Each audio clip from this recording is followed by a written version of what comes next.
Record. C'est bon. Recording in progress. Alors, bonsoir. Alors, on continue notre étude. On a la Piska Zain. Vamar Bilazar, Meyom Shecharav Bet Amikdash, Nina'alou Bonsoir. Sharet Tfila. Bonsoir. Vafalpi Sharet Tfila Nina'alou, Sharet Mama, Dima'a Lo Nina'alou. Je vais un petit peu d'or là, je sais pas ce qui arrive.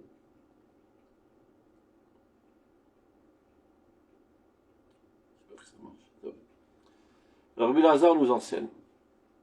Depuis que le Beth Amikdash a été détruit, ont été fermés les portails de la prière. Alors, si c'est comme ça, on pourra prier. On ne parle pas de la prière du Tzibour, qui est El Kabir Loïmas Lissilat Rabim. Dieu ne repousse jamais la prière du collectif. On parle de la prière de l'individu. Mais ajoute la Gemara.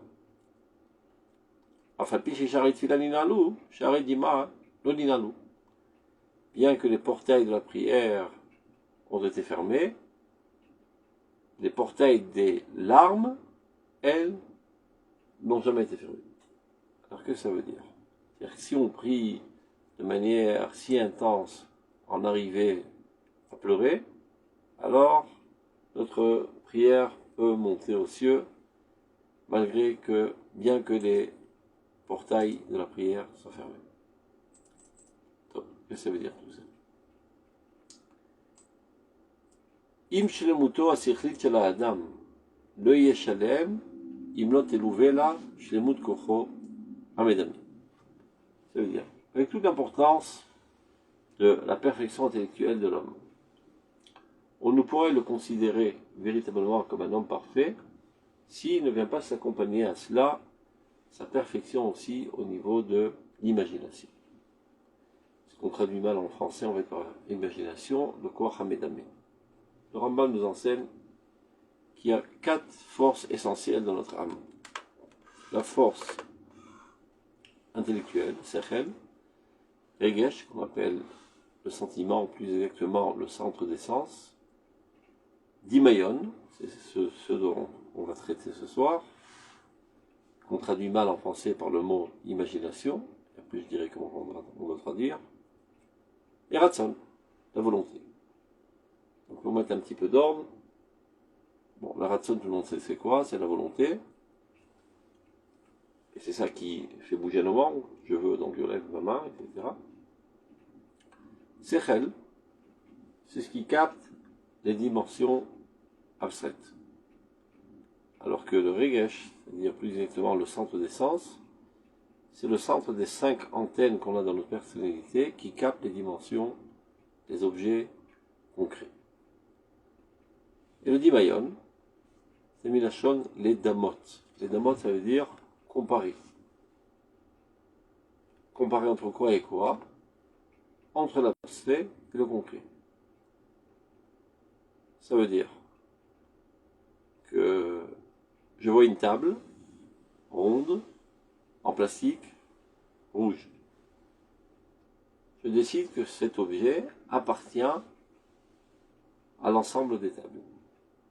Bien que il peut y avoir une table qui est rectangle, en bois, et noire, et 2 mètres de haut. Il n'y a pas tellement de ressemblance dans ces objets.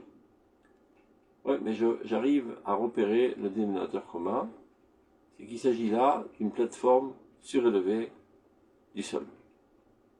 Et donc, j'élève cet objet à l'abstraction de l'ensemble de tous les objets qui en découleront. Qui fait cette transition dans notre personnalité, ce transformateur? C'est le Dimayon, les Damot. Donc il vaudrait mieux traduire par analogie. Comme pour dire qu'on a dans notre personnalité un appareil, un transformateur, dans lequel il y a input, output. Tu rentres de là une donnée, ça sort de l'autre côté une autre donnée. Tu rentres une image, ça te sort un concept. Et vice versa. Tu rentres un concept, ça sort une image. Je dis le mot table, vous fermez les yeux, vous voyez une table devant vos yeux. comme si vous avez les yeux ouverts et que vous voyez une table. Pourtant, je n'ai pas montré d'objet, je n'ai dit qu'un concept abstrait. Mais il y a dans l'âme, dans le nefesh, cette capacité de traduire de l'abstraction au concret et du concret à l'abstrait. C'est ça le Dimayon. Sans Dimayon, on ne pourrait pas communiquer. Par exemple, je suis en train de parler avec vous maintenant. C'est miracle. Il y a déjà 5 minutes qu'on est ensemble, et on pense tous aux mêmes pensées de manière simultanée. Du moins ceux qui ne rêvent pas. Comment ça marche? Et on va essayer d'analyser ça. J'ai dans ma tête une pensée totalement abstraite. Et je veux la communiquer avec vous. Je traduis ça d'abord, je réduis ça au niveau des lettres, dans ma cervelle. Et après, ceci est exprimé par ma langue et mes dents, etc. J'arrive à former des sons, qui est quelque chose de totalement concret, qu'on peut palper, qu'on peut même mesurer. Ces sons arrivent sur votre tampon, ça fait vibrer le tampon, et c'est retransmis par vos nerfs à votre cerveau finalement, et c'est retraduit encore une fois à une pensée totalement abstraite. Donc on a une sorte de parabole. Ça commence très très haut dans l'abstraction, ça descend tout l'itinéraire de manière concrète, ça arrive à votre oreille concret, et ça remonte à votre essence première, à l'abstraction totale. Et c'est comme ça qu'on peut communiquer. Et c'est ça, c'est le Dimayon qui le fait, qui fait des analogies entre les sons et les concepts, et les thèmes. Et les thèmes auxquels je pense, il est traduit en sons. Et les sons que vous entendez, vous les traduisez en thèmes, abstraits. Et constamment se fait à une vitesse vertigineuse. Si je devais analyser comment former mes mots, ben ça me prendrait des ans. Ça se fait automatiquement. Donc sans la force du Dimayon, on ne pourrait pas communiquer. On en a parlé la semaine dernière. L'art. Un artiste a une pensée totalement abstraite. Il arrive à l'exprimer en concret. Par exemple, il est amoureux, c'est quelque chose de tellement abstrait. Il prend son pinceau, il met un petit peu de couleur sur son tableau, et voilà qu'apparaît, je sais pas, un paysage avec une maison, et du gazon, et un soleil. Et l'observateur de cet objet d'art perçoit un message abstrait d'amour. C'est miraculeux cette histoire. Comment j'ai fait? Comment ce Thoman, cet artiste, a pu faire passer vers moi cette pensée abstraite d'amour? Eh ben, c'est pour ça que lui, il est Oman et pas moi. C'est un artiste. Il est capable de traduire une dimension abstraite dans quelque chose de totalement concret. Et après, l'observateur regarde le concret et retraduit ça en abstrait. Input, output, output, input. Ça va dans les deux sens. Et c'est comme ça que ça marche, c'est ça le Dimayon. Donc pourquoi en français on appelle ça imagination? Milachon, image. Mais c'est faux. Parce que quand tu dis imagination, c'est dans un seul sens. C'est de l'abstraction à l'image. Mais quand on parle de Dimayon, c'est dans les deux sens. Ça peut être aussi de l'image à l'abstraction, du concret à l'abstrait.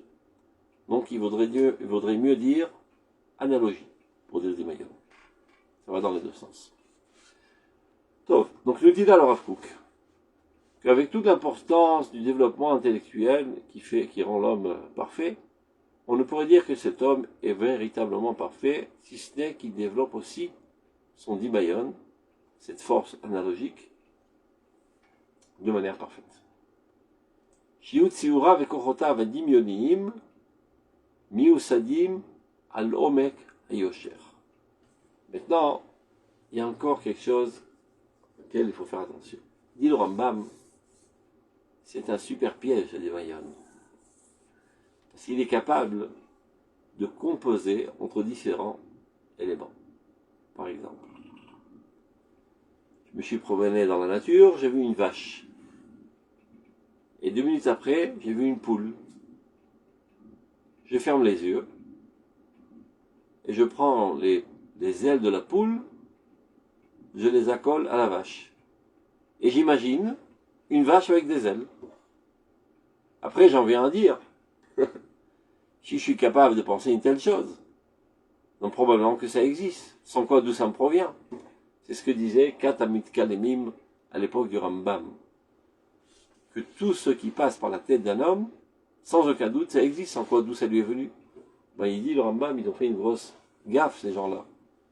Ils ne savaient pas que dans la personnalité humaine, il y a aussi la force de Dimayon, qu'on dit en français l'imagination, qui est capable de composer, d'allier différents éléments qui n'existent pas. Et pour démontrer leur absurdité, le Rambam il dit, eh bien s'ils sont en pleine tempête dans l'océan, ben qu'ils imaginent que leur bateau tire des ailes et qu'ils s'envolent. Bon, à l'époque, ça paraissait totalement utopique et idiot, mais finalement, on l'a inventé, cette imagination du Rambam, et de là est sorti l'avion. Mais à l'époque, c'était totalement imaginaire et utopique. Donc il dit le Rav Kook, il faut prendre garde que la force du Dimayon soit basée sur la droiture. Ça veut dire, marqué dans la Torah, Varasita Marake le Gagecha. Tu construiras des barrières sur ton toit, pour ne pas que les gens y grimpent et tombent et meurent. Et même de même, quand tu t'élèves dans les hautes sphères de l'imagination, il faut faire très attention de mettre des barrières, et ne pas tomber dans des fantasmes. Quelles sont les barrières? L'intellectualisme, qui te remet les pendules à zéro. Arrête de rêver. Ça veut dire que c'est bien qu'il y ait l'imagination. Sans personne avec imagination, le monde ne peut pas progresser. Vous savez le premier qui a rêvé de faire un avion, ou bien de voler, comme les oiseaux, eh bien, il s'est accroché, il s'est collé des plumes sur les épaules, des deux côtés, il a commencé à bouger ses épaules, et il s'est jeté de la falaise, pensant que comme ça, il pourrait voler, mais cet idiot, il s'est écroulé, et il est mort. Donc, d'imaginer vouloir voler, c'est très bien. Encore faut-il se mettre des barrières rationnelles de l'intellectualisme pour dire, top, c'est une bonne idée, maintenant voyons voir comment réaliser ça, comment mettre ça de manière plausible. Donc, il faut que cette force imaginative soit fondée sur la droiture, et d'où on acquiert la droiture, Abba Mishurat Sechel Vachorma, qui vient de l'intellect et de la sagesse. Ça, c'est l'introduction. Bet Hamikdash nikra noyo shel olam ou bet atfila lechol ha'amim. Le Bet Hamikdash s'appelle la beauté du monde et la maison de prière pour tous les peuples. Qu'est-ce que ça veut dire? On dit que David s'est assis avec Shmuel Benayot Barama. Dit Razal, quel rapport entre Nayot et Rama? Ce sont deux endroits différents en Eretz Israël. Réponse, ils étaient assis à Rama, c'est-à-dire à Ramoth, je suppose, ici, quartier de Ramoth. Et ils ont programmé ensemble Noyo Shel Olam, la beauté du monde. Et c'est quoi la beauté du monde? C'est le Bet Hamikdash. Donc de là, maintenant, on va recevoir une définition de la beauté. Les gens pensent que la beauté, ce sont des traits absolus qui ont été fixés peut-être en Grèce. C'est quoi une femme belle? Elle doit avoir ses traits, etc. C'est quoi une belle maison, etc. Ben chez nous, c'est autre chose. Il y a marqué sur le pasouk Ki archiv Hashem et givulcha, lorsque Dieu élargira tes frontières. La traduction, Onkelos, Ki yaft Hashem et tehumech. Yaft, c'est nashon yafé. Quel rapport entre yaft, qui veut dire a priori beauté, et l'élargissement des frontières? Et bien là, on reçoit la définition de ce qu'est la beauté. Ce qui se propage est beauté. Qu'est-ce qui peut se propager? Ben le corps n'a pas tellement de chance de se propager. Même si tu manges 2 tonnes de patates, tu vas avoir une circonférence peut-être de 2 mètres de large, mais pas plus. Le corps est limité. Qu'est-ce qui était illimité en nous? Le divin qui est en nous. Le divin est infini, le divin qui nous fait vivre est infini.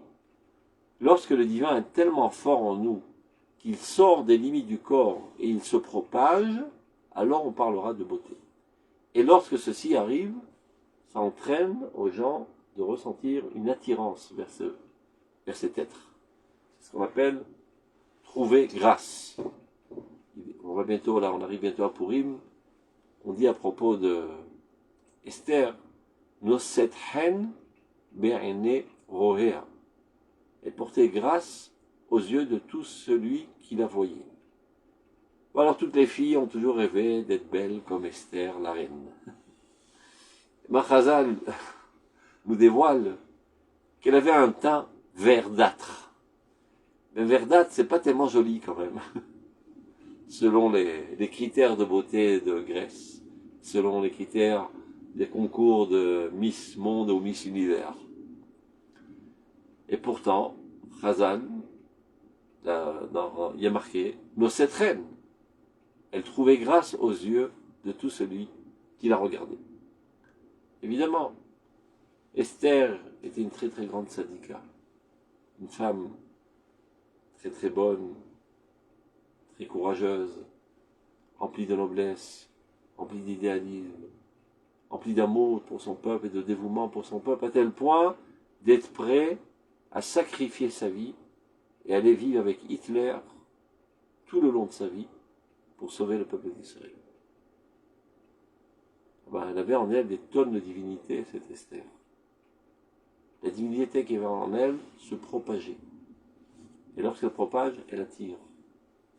Car l'être humain, au plus profond de son être, il a l'image de Dieu. C'est le Elohim. Et lorsqu'il voit un être empli de divinité, il en est attiré comme un aimant. C'est ça la beauté. Lorsque la sainteté, la Kedusha, est tellement puissante qu'elle traverse les limites du corps, et elle se propage, et elle va à la conquête de tout celui qui le regarde, on parlera de beauté. Le Beth Amikdash, comme on le sait, c'est le volcan duquel la divinité se propage dans tout l'univers.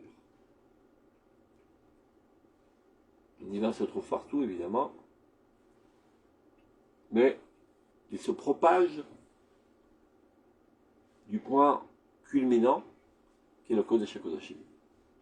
Comme la lave se trouve dans tout le globe terrestre, mais elle est propulsée par le volcan.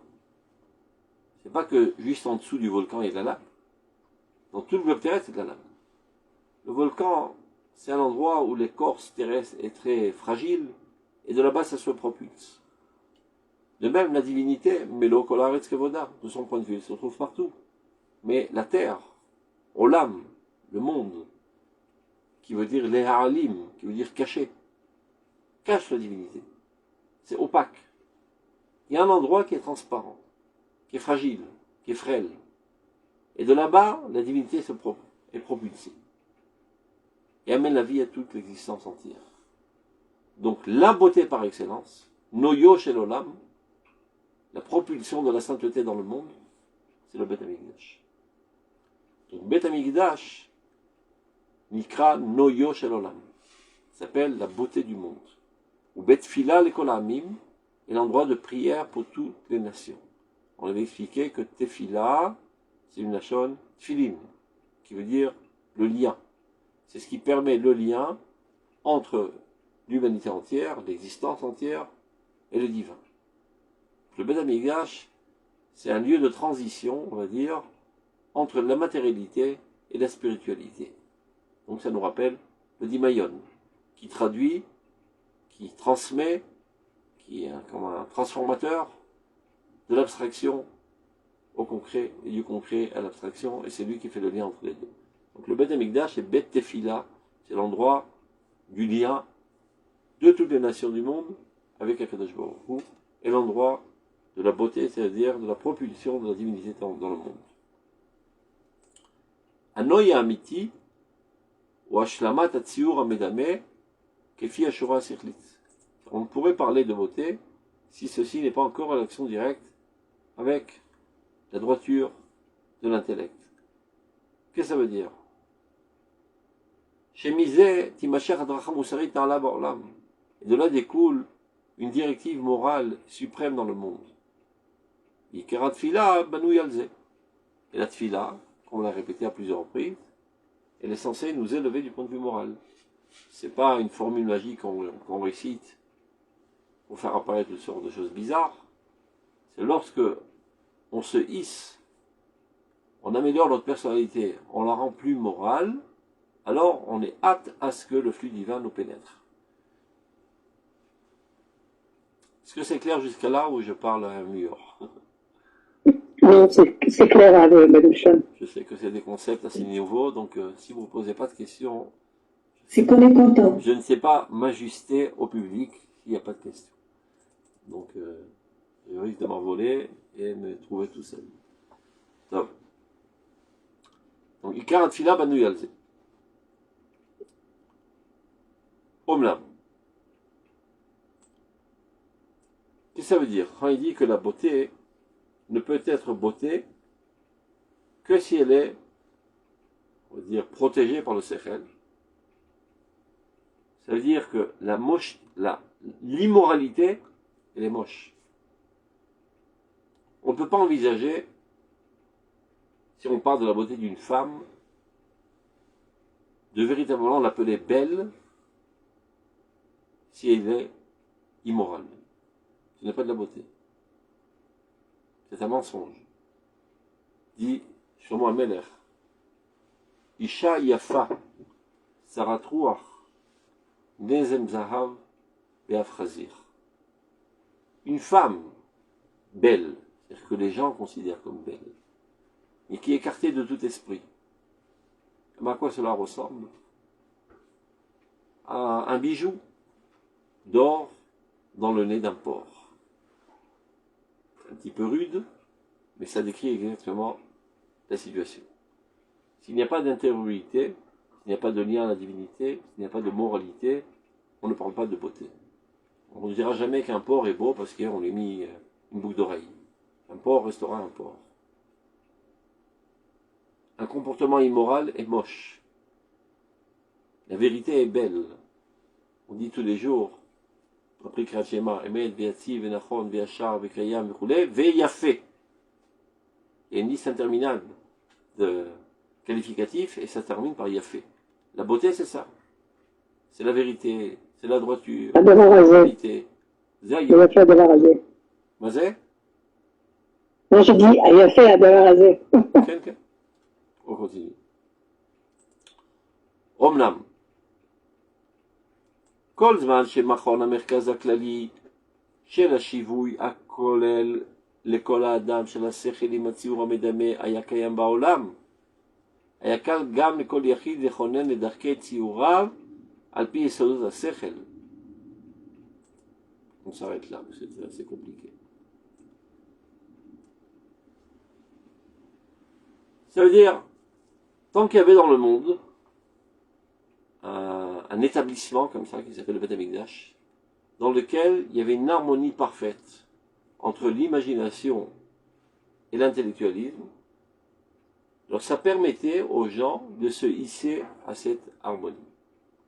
N'oublions pas qu'au Beth Amikdash, c'était aussi l'endroit de l'Ishkat Agazit, c'est là où se rencontrait le Sanhedrin, c'est-à-dire l'aspect intellectuel de l'étude, de la sagesse, le cœur de la sagesse du clan d'Israël, mais c'était aussi l'endroit des corbanotes. Et les corbanotes sont fondés sur l'imagination. Le corban, il n'y a pas une démarche intellectuelle. Si on veut donner une explication assez simple du corban, quelqu'un normalement devrait être chayav mita, passible de mort. Quand il prend un animal, il lui coupe la gorge, il s'imagine à sa place, ben ça lui remet des idées en place. Il imagine que ceci lui arrive. Et là, on voit au même endroit une expression imaginaire et une expression intellectuelle. Et comme on l'a dit aussi, c'est le lieu de la propulsion de la beauté mondiale, et c'est le lien entre le monde abstrait et le monde concret, c'est la tfila, bet tfila l'école amim. Donc c'est par excellence l'harmonie totale entre ces deux forces qui apparaît dans le Beth Amikdash, qui est lui, disons, la centrale nucléaire de tout l'univers, le Beth Amikdash. Donc, tant que le Beth Amikdash existait dans ce monde cette harmonie parfaite entre l'intellectualisme et l'imaginaire, on va dire. Ce qu'on appelle l'imaginaire, je préfère dire l'analogie. Donc, puisque ceci existe en très forte dose dans le Beth Amikdash, les individus pouvaient être, on va dire, embaumés de cette ambiance et aussi se hisser à ce niveau de pouvoir construire dans leur propre personnalité une harmonie entre l'intellect et l'imagination, plus exactement que l'imagination soit préservée par les barrières de l'intellectualisme pour ne pas dévier à toutes sortes de fantasmes. Au bitro même, alpisé quoi Hamedamer, Yanachon l'ashpir de l'autre et tovot bechiyamase. Lorsque l'imagination s'élevait aux plus hautes sphères, mais quand elle était préservée par le Sechel, alors ceci pouvait avoir des répercussions très positives sur le monde de l'action. Aval, mais malheureusement, Miyom Shecharav et Amikdash, du jour où a été détruit le Beth Amikdash.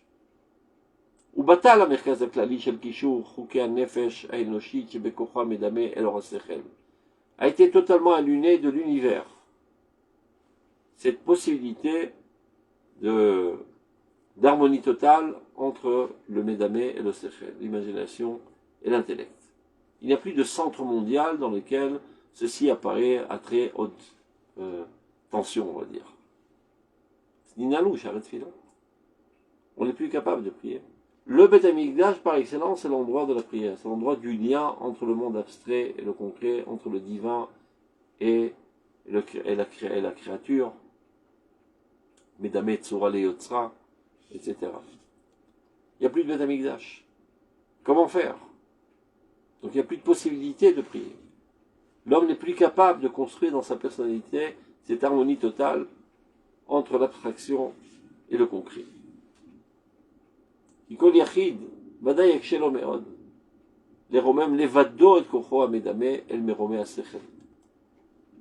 Dès lors, ce sera très difficile, très compliqué pour l'individu d'élever sa force imaginaire aux cimes les plus hautes de l'intellectualisme. Et l'ifamim bidgabut amedame itamidera השכל. Et quelle en est la conséquence, la résultante de cela? C'est lorsqu'il est trop empris d'imagination, eh ben, il déraille. Ça arrive à énormément de personnes. Des peuples entiers, des dirigeants politiques, qui perdent la raison. Ils imaginent, il y a des juifs dans l'État d'Israël, qui étaient censés être les responsables de la gérance de la nation, sur tous les plans de vue, aussi bien sur le point de vue politique que militaire, sécuritaire, se sont imaginés que nous étions en époque de paix avec nos voisins. Et se sont imaginés que nos voisins avaient peur de l'armée d'Israël. Et donc ils se sont relâchés. Ils sont endormis dans leur garde. Je veux dire, de toute façon, les mourtaïm, ils sont apeurés. Et toutes les informations qu'ils ont reçues leur disant que se prépare un pogrom, pas possible. Ça va à l'encontre de leur conception. Conception totalement imaginaire qui n'est fondée sur aucune donnée intellectuelle. On est tellement amoureux de la paix qu'on rêve qu'on y est déjà. Mais tu rêves, c'est une utopie. Ani edaber shalom, vehem ala milchama, dit David Ameler. Moi je parle de paix. Mais ceux d'en face, eux, c'est pas exactement ce qui les intéresse, la paix. Ils font la guerre pour la guerre. Des gens qui font la guerre comme moyen pour accéder à un certain objectif. Eux, non. La guerre est l'objectif. La guerre est une libération des frustrations. La guerre est la seule possibilité de libérer toutes les frustrations que la morale entraîne. Donc, vive la guerre. La guerre, c'est la sortie en récréation de l'enfer de la vie citoyenne.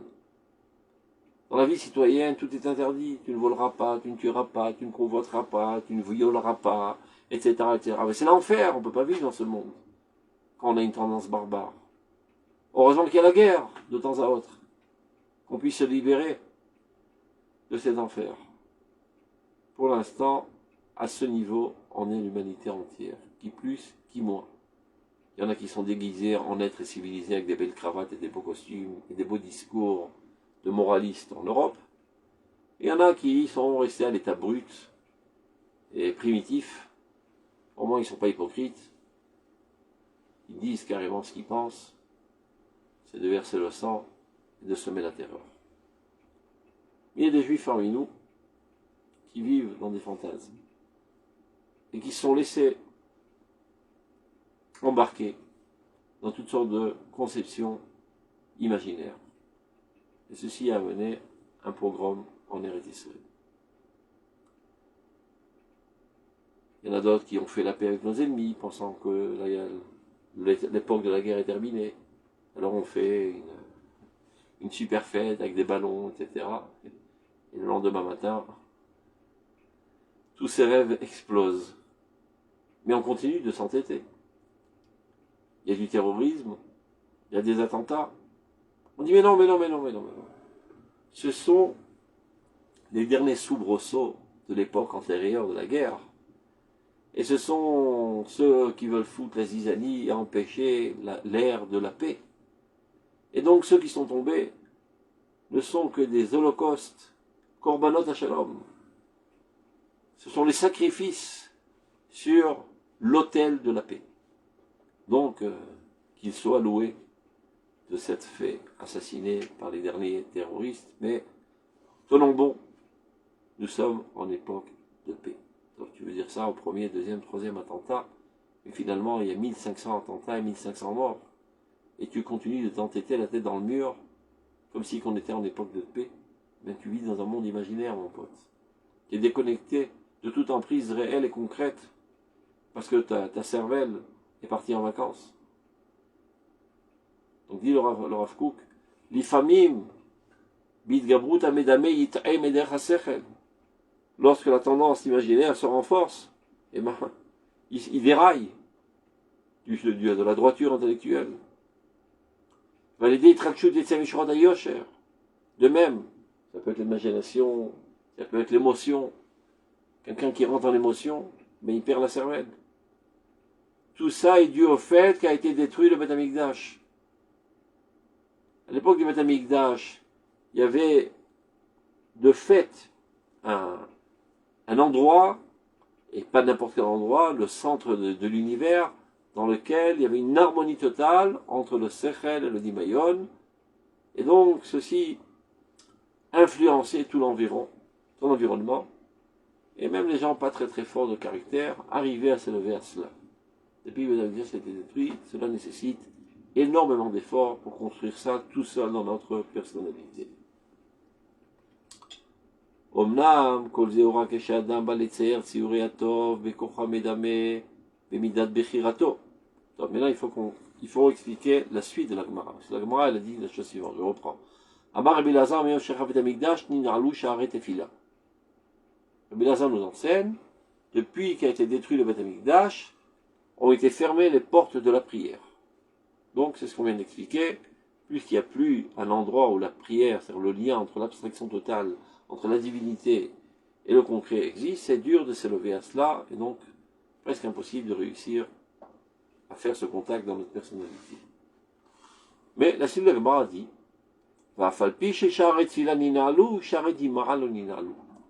bien que les portails de la prière ont été fermés, les portails des larmes, eux, n'ont pas été fermés.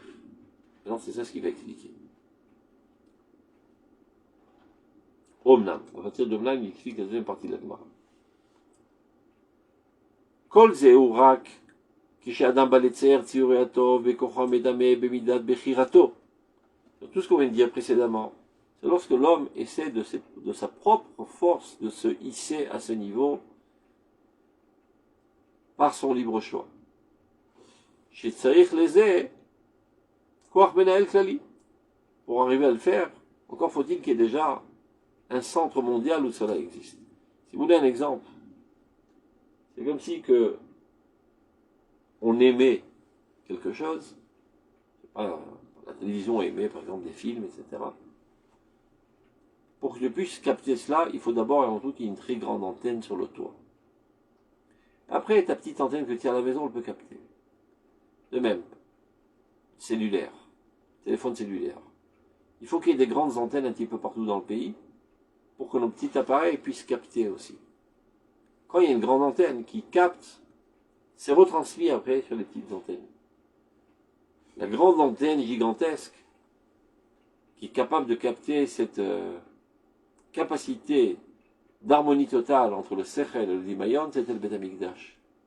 L'antenne, elle est tombée. Le Beth Amikdash a chuté. Avec notre petit appareil individuel, notre petite personnalité, nous ne sommes pas à la hauteur de capter cela. Donc quand on essaie de nous-mêmes, de nous hisser à ce niveau, la plupart du temps, on n'arrive pas. Comme j'ai dit tout à l'heure, mis à part, si c'est Tfila Beminyan, qui Tfilat Rabim, El Akashkou Moès, quand il y a le Minyan, la Shekhinah se trouve, ça ressemble un petit peu au Bet HaMikdash. Bet HaKnesset et Mikdash Me'at Yisrazal. C'est une miniaturisation du Bet HaMikdash, donc il y a une certaine possibilité de le faire, car la Shekhinah descend vers nous, pas besoin de nous de hisser vers le ciel. Et bien, c'est exactement ce qui nous manque depuis qu'a été extirpé de nous cette gloire de la maison de notre vie qui est le Bet HaMikdash. Bet HaChaim, la maison de la vie, c'est à quoi en ce qui concerne l'imagination.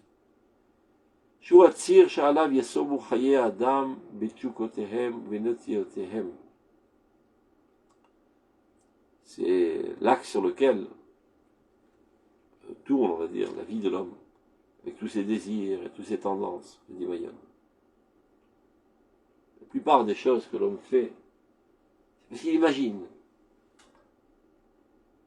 que s'il avait cela, alors il aurait un plaisir intense. C'est une force très forte, l'imagination, qui peut faire perdre la raison, la tête, et faire tomber les gens dans toutes sortes de catastrophes. Akavod Amiti, ou Gilouy Sechel Eloui Taor, et tu penses que par là tu arriveras à la gloire et au respect, etc. Tu te gourres sur toute la ligne. Le véritable Kavod, c'est que lorsque ton intellect divin apparaît de manière la plus pure dans ton comportement. Comme dit Srazal, En Kavod à la Torah. Le véritable Kavod, quand est-ce que tu es quelqu'un de Mechoubal, quelqu'un d'honorable? Quand tu t'honores toi-même, ça veut dire quand tu mets en œuvre ton âme à travers tes comportements, tes pensées, tes sentiments, etc. Pas quand tu es infidèle à toi-même. Tu risques pas d'être respectable si toi-même tu ne te respectes pas, tu ne t'exprimes pas. Donc, aval, yesh mitgabrim ala adam tziurav letova. Et non, comme toute règle, il y a l'exception qui confirme la règle. Il peut arriver que d'un coup se renforcent dans l'homme des tendances vers le bien, mais ce n'est pas fondé sur un effort et sur un choix. Ça lui arrive, comme on dit. Tout d'un coup, il éclate en sanglots avec un languissement très intense du bien. D'où ça lui est provenu, on va savoir. C'est pas lui qui s'est hissé à ce niveau. Comme il y a un soldat qui est sur le front, c'est d'actualité. C'était pas quelqu'un de spécialement courageux. Peut-être même que dans son enfance, c'était un poltron, un lapin. Il y avait peur de tout le monde, qui se cachait, etc. Il est sur le front, il voit un danger imminent qui risque de mettre en danger ses amis soldats, ou faire l'armée de manière générale, ou le pays entier de manière générale. Et tout d'un coup, il ressent du plus profond de son être une volonté de faire, d'agir, de se jeter dans la gueule du loup, de rentrer dans le feu pour sauver la nation. Ceci n'est pas une décision, c'est une attaque divine, c'est un viol divin, c'est un flux divin qui l'a pénétré. Donc, ne minimisons pas son mérite, c'est que malgré tout, il a accepté d'être drainé par ce flux divin. C'est ça sa prière aphrochite. Mais c'est pas lui qui l'a créé, ça ne sort pas de lui. Il est trop petit pour arriver à un tel niveau. C'est Dieu qui l'a choisi. C'est Dieu qui l'a éveillé à cette volonté noble de justice, d'établir la justice. C'est une atkafa elokit, une attaque divine qui lui vient des cieux. Et il réfléchit 2 secondes, j'y vais pas, j'y vais. Ah, c'est ça tout son mérite. Il aurait pu rater le coche. Il dit, calmons-nous. J'ai une femme et des enfants qui m'attendent à la maison. Je me mets de côté et j'attends que l'événement passe. Tu as raté le coche. Tu aurais pu t'élever au niveau de la sainteté, de la Gdusha. Et tu as préféré faire le poltron et rester dans ton coin. Tant pis pour toi. De même, des fois, du plus profond de notre être, il y a un bouillonnement profond de l'amour du bien. C'est pas moi qui l'ai fait. Mais de fait, je me trouve maintenant dans un niveau très haut. Je me trouve dans un niveau d'harmonie totale entre le sechel, le regesh, le dimayon, toutes les forces de l'âme sont en harmonie et travaillent tous ensemble. C'est pas moi qui me suis hissé à ce niveau, mais j'y suis de fait. Bon, si tu y es de fait, alors ta prière, elle marchera. On disait tout à l'heure que ta prière ne peut pas être exaucée parce que tu ne peux pas te hisser à ce niveau sans que tu aies derrière cela la super antenne du Beth Amikdash. Mais là, va savoir pourquoi. Dieu t'a choisi, et tout d'un coup, du plus profond de ton être, il y a un bouillonnement, un volcan qui est propulsé d'amour du bien, de tendance vers le bien, vers l'idéalisme, etc. Et qui a créé en toi une harmonie totale, jusqu'à en arriver à une telle émotion que les larmes commencent à couler. C'est pas moi qui peux m'amener à pleurer, à moins que je mette des oignons sur les yeux, comme on a fait à certains politiciens puants.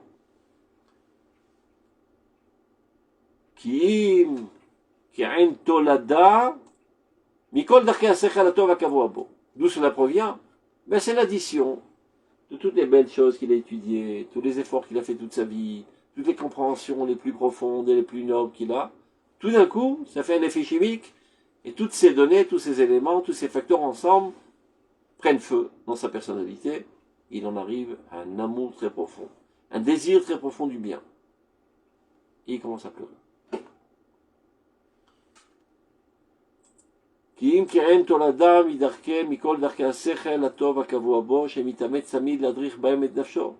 quelqu'un qui, de manière constante, s'efforce toujours de s'élever vers le bien, vers le haut, vers le noble, vers la morale, etc. Et bien tous ces efforts, tout d'un coup, ont pris feu.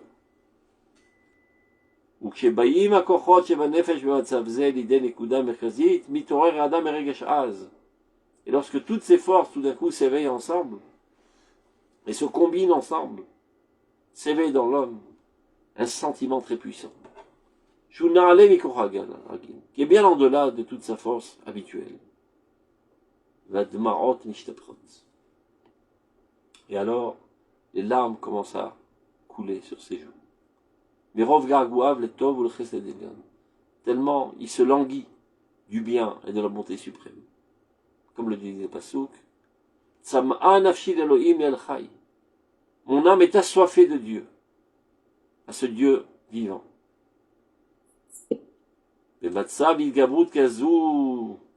Dans une telle situation d'intensification des forces, chez le Toldot Koach Haddad Tziura Apenimi Asa et Elohim et Adam Yachar, qui est la conséquence de toute sa capacité de sagesse et ses perceptions les plus intérieures, telles que Dieu l'a fait, étant droit.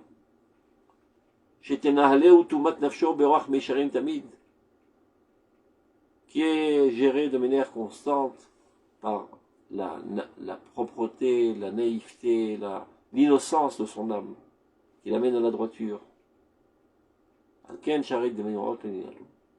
c'est dans ce contexte que Chazal ont dit, les portails des larmes, eux, n'ont jamais été fermés. Quand il en arrive à une telle situation, mais ça brise tous les portails, et ta prière transperce tous les cieux et arrive jusqu'à Dieu. In erecha ashlama, shitfila kazot mesabevet la adam, donc la perfection, la valeur de la perfection, qu'une telle prière amène à l'homme, évidemment fondée sur sa situation constante, son état constant de sagesse, de crainte de Dieu. Alors, on pourra voir le résultat par le fait que sa demande va être exaucée. Comme le dit le Passouk, oh mon Dieu, ne fais pas le sourd face à ma larme. C'est compris? Plus ou moins. J'ai juste une petite question à certainement, il y a l'expression Bet Chaim. J'ai pensé Bet Advarot, mais enfin bon, ça n'a rien à voir. Non, Bet Chayenu, c'est la maison de notre vie. Quand on dit Bet Chaim ou Bet Advarot, c'est ce qui s'appelle de parler en Saginaor. Par exemple, un aveugle, en hébreu antique, on disait pas un aveugle, on disait Saginaor, on dit un clairvoyant, quelqu'un qui voit bien. D'accord. On parle de manière four. Donc, on a terminé la Pisca, et ça vaut pas le coup de commencer une nouvelle, mais s'il reste du temps, je vais vous raconter un miracle. Ah, super. Voilà. Et c'est Misa de raconter les miracles qui a eu lieu. Mon fils, comme vous le savez, mes 4 enfants et mes 4 gendres étaient à la guerre, et la majorité ont combattu à Gaza. Mais il restait le dernier, le petit Moshe, il n'est plus tellement petit, il a même 22 ans, je pense, si je me rappelle bien. Il n'est sorti que ce Motzei Shabbat. Ça fait 4 mois qu'il a combattu, il était dans les premiers combattants qui sont allés délivrer les gens à Be'eri, au kibbutz Be'eri. Donc il est revenu sain et sauf, qui est en soi un miracle. Je disais tous les jours à ma femme, chaque seconde qu'il vit, c'est un miracle, parce qu'il est dans la gueule du loup. Il se fait tirer pas à 360 degrés, mais à 720 degrés, de tous les sens on lui tire dessus. Et celui qui en sort vivant, c'est un miracle. Donc, au Hachem, il est sorti vivant. Donc on a fait une Seudat Odaya, ce qui rappelle un remerciement à Dieu, quand elle est au côté, elle pour dire Nishmat Kol Chai, etc. Et pendant le repas, je lui dis, raconte-nous des miracles qui te sont arrivés. Alors on va commencer par d'abord les deux plus petits miracles, et après le grand miracle. Petit miracle, ce n'est que pour lui. Grand miracle, c'est pour toute l'armée d'Israël, qui est bien plus important. Le premier jour, quand il était au kibbutz Be'eri, bon, c'était un carnage. D'abord, dès qu'il a su, il a pris sa voiture, il a roulé à 200 à l'heure pour arriver le plus rapidement possible pour sauver des vies. Il arrive sur toutes les routes, il y avait des corps jetés à terre et décapités. Bon, je vous passe les descriptions horribles. Et en arrivant à Be'eri, donc il a dû combattre contre les terroristes pour sauver les personnes qui étaient enfermées dans leur maison. Entre autres, il y a un RPG qui lui tire dessus. RPG, c'est un sacré obus. Et qui arrive à ses pieds. Donc il lui reste juste une demi-seconde à faire Shema Israël. Et miraculeusement, cet obus tape le sol et s'écarte à 10 mètres et va exploser à 10 mètres de lui. Ça, c'est un petit miracle. Deuxième petit miracle, comme il a passé 4 mois là-bas, et donc ils habitaient dans les maisons des Arabes, et c'était pas très drôle, parce qu'il fallait rester dans l'obscurité totale, parce que s'ils voyaient un brin de lumière, évidemment, les Arabes auraient fait sauter la maison. Un soir, il était crevé de fatigue après une journée exténuante de combat. Donc, je vais m'asseoir un petit peu là sur le fauteuil, et profiter de la brise près de la fenêtre. Il se met de bons coussins, un fauteuil confortable, il s'assoit pour espérer un coup. Il n'a pas eu le temps de s'asseoir, qu'un des canons de nos tanks bombarde la maison, et par le Hedef, il a été propulsé à 10 mètres. Et tous les murs lui sont tombés sur la tête. Alors, tous ses copains, ils ont dit, ça y est, il est mort, on va juste retirer le corps.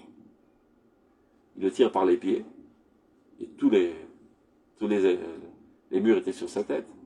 Il en ressort totalement intact, avec une toute petite égratignure sur son pied. Mais malgré tout... C'est des grands miracles, ça c'est encore les petits miracles. Vous allez voir le grand miracle. Et top, mais malgré tout, il est resté 2 jours sans pouvoir parler, tellement il a été terrorisé de cet événement. Il est resté muet pendant 2 jours. Après, il a repris de plus belle, il est allé combattre, etc. Le grand miracle, maintenant écoutez ça, il y a de quoi s'évanouir. Le premier jour, quand il rentre à Gaza. Alors avant de rentrer à Gaza, le commandant réunit tous les soldats et leur dit, regardez, l'objectif est d'arriver le plus vite possible à la tête des terrorismes, les plus grands terroristes, et de les éliminer. Parce que si on arrive à les éliminer rapidement, ça va casser le moral de tout leur clan, et on pourra mieux les neutraliser. Et pour ce faire, on doit courir le plus vite possible, à pied évidemment, on peut se faire remarquer, et par les chemins les plus courts. Donc on ne va pas essayer de se camoufler, on ne va pas passer par les champs, on va courir sur l'artère principale de Gaza, l'avenue principale de Gaza. Sachant que des 2 côtés de l'avenue, il y a des immeubles, tout le long des avenues, et que dans tous les immeubles, à toutes les fenêtres, se cachent là-bas des terroristes bien armés pour tirer à bout portant, comme sur des cadavres. Mais on n'a pas le choix. Nous sommes obligés de le faire. Donc sachez qu'une bonne partie de nous tombera en route. On n'aura pas le temps de s'attarder pour s'en occuper. Ni pour les blessés, ni pour les morts. Il y a droit après une autre équipe. Moi, je continue à courir, tant que je vis. L'essentiel, c'est d'y arriver le plus vite possible. Donc, très grosse probabilité qu'il y ait un grand pourcentage des soldats qui tombent en courant dans cette avenue principale. Mon fils qui y était aussi, il téléphone à son frère qui était tankiste, lui disant que probablement c'est son dernier jour. Il commence à prendre la route, il commence à courir. Qu'est-ce qui se passe? Tout d'un coup, Raphaël, la brume, pas la brume. La brume. Comment? Le brouillard. Brouillard. Un brouillard très très très intense, de manière à ne pas voir plus qu'à 10 cm ou 5 cm du bout de son nez, les enveloppes. Mamashkara. Ils sont enveloppés d'un brouillard, ils ne voient rien et personne ne les voit. Ils courent comme ça des kilomètres et le brouillard va avec eux. Et les enveloppes. C'est pratique. Et les enveloppes. Donc les terroristes ne les ont même pas vus. Ils ne savaient même pas qu'il y avait des soldats qui couraient dans la rue. Et il n'y a pas eu une seule égratignure. Tous les soldats sont arrivés sains et saufs. Au début, ils ont pensé ce que c'était ce qui s'appelle missour. Missour, c'est parfois les avions pour camoufler les soldats, ils envoient de la fumée. Mais ils ont fait leur enquête, il n'y avait ni missour ni rien du tout, et un missour ça dure au maximum quelques minutes, alors que là, ça a duré des heures. Ils ont couru pendant des heures en sprint pour arriver le plus rapidement possible. Et Hamoud et Hanan, comme à l'époque de la sortie d'Égypte, la Shrina les a enveloppés et les a protégés. Tout ça pour qu'on soit conscient combien Akadosh Baruch Hu aime son peuple et protège ses soldats. Et donc ce qu'il faut savoir, il y a marqué dans la Gemara, qu'est-ce qui fait que nos précédents avaient droit à des miracles et nous non? Dans la Gemara déjà, elle se pose la question que leurs précédents avaient plus de miracles qu'eux. Ils ont dit peut-être parce que peut-être qu'ils étudiaient la Torah plus que nous. Non, dit la Gemara.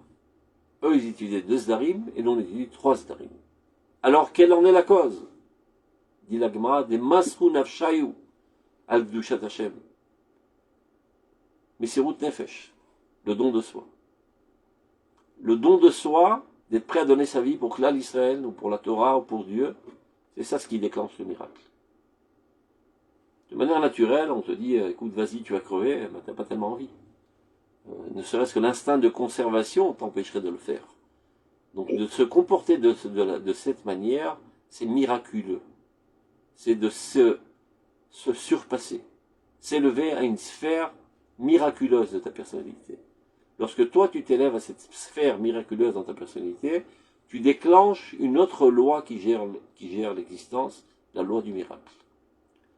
Donc, vu que ces soldats, tous sans aucune exception, étaient prêts à donner leur vie pour sauver le peuple d'Israël, eh bien Dieu a fait un miracle. Et les a protégés. Et ça, ce n'est qu'un miracle. Il y a des centaines et des centaines de miracles qui ont eu lieu pendant cette guerre et qui continuent d'avoir jusqu'à présent. Tous les plus grands experts en la matière de combat militaire du monde ont dit, quand vous allez rentrer, vous aurez au moins 200 morts par jour dans les soldats d'Israël. Aucune chance de rentrer dans ces labyrinthes, dans ces ruelles étroites. Mon fils me raconte, des fois il fallait passer de côté tellement les ruelles étaient étroites. Aucune chance de s'en sortir sans laisser la peau de 200 soldats par jour. Baruch Hashem, avec toute la peine et toute la douleur qu'on a pour tous les soldats qui sont tombés. Et la compassion profonde avec les familles qui ont donné ces sacrifices pour le bien d'Israël. Mais malgré tout, il ne s'agit que de 250 soldats qui sont tombés. Ça aurait pu être des dizaines de milliers de soldats qui auraient tombé. Si ce n'est que la main de Dieu qui nous protège, qui continue de protéger, et qui continuera pour toujours de nous protéger. Et Bezrat Hashem, très rapidement, d'exterminer tous nos ennemis. Et la gloire d'Israël apparaîtra, qui n'est autre que la gloire de Dieu. Amen, amen. Shalom. Amen, Kénération. Toda Rabba, Rav. Shalom, shalom. Shabbat Shalom, Movorach. Toda. Et Zénès.